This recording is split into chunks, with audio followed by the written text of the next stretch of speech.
செங்கோட்டையன் விவகாரத்தில் திமுக பின்னணியில் உள்ளதோ என்று சந்தேகம் எழுவதாக தமிழக பாஜக தலைவர் நயினார் நாகேந்திரன் கூறியிருக்கிறார். திருப்பூர் தொட்டிப்பாளையத்தில் செய்தியாளர்களிடம் பேசிய அவர், இன்னும் கவுன்சிலர் கூடாகாத விஜய் திமுக தாவேகா இடையேதான் போட்டி என்று கூறுவது விந்தையாக உள்ளது என்று தெரிவித்தார். அதை இப்போது காணலாம். போனோம் ஒன்றிணைக்குன்னு சொன்னோம் அப்படின்னாங்க. அந்த 6 பேர் யாருன்னு தெரியல. யார்கிட்ட போய் ஒருங்கிணைக்க சொன்னோம் அப்படிங்கிறத அவர் தெளிவாக சொல்லலை. அந்த பேட்டியில் எதுவுமே தெளிவாக இல்லாதனால அதை பற்றி நான் இந்த கருத்தை நான் சொல்ல முடியாது. என்ன திமுகவுக்கு தாவாக போட்டின்னு விஜய் தொடர்ச்சியாக சொல்லிட்டு இருக்காங்க.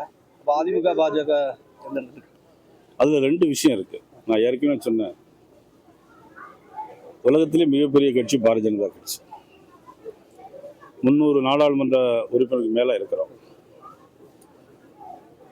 சட்டமன்ற உறுப்பினர் பார்த்தா அகில இந்திய அளவில் இன்றைக்கி 1000க்கும் மேற்பட்ட எம்எல்ஏக்கள் இருக்கிறோம். நாங்கள் தமிழ்நாட்டில் தான் இருக்கிறோம், இந்தியாவுக்குள்ளே தான் இருக்கிறோம். இவர் ஒரு கவுன்சிலர் கூட நான் ஆகலை. இவர் இன்னைக்கு எடுத்த உடனே நான் எனக்கும் அதுதான் போட்டின்னு அப்படின்னு சொன்னால் அது எப்படி? நான் சொன்ன விந்தையிலும் விந்தையாக இருக்கிறது.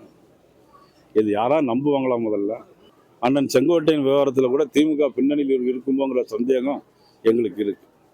ஏன்னா நேற்று முன்தினம்தான் மதிப்புக்குரிய மனோஜ் பாண்டியன் அவர்கள் திமுக இணைஞ்சிருக்காங்க. ஆனால் இதுக்கும் பின்னணியில் திமுக இருக்கும்னு நான் நினைக்கிறேன்.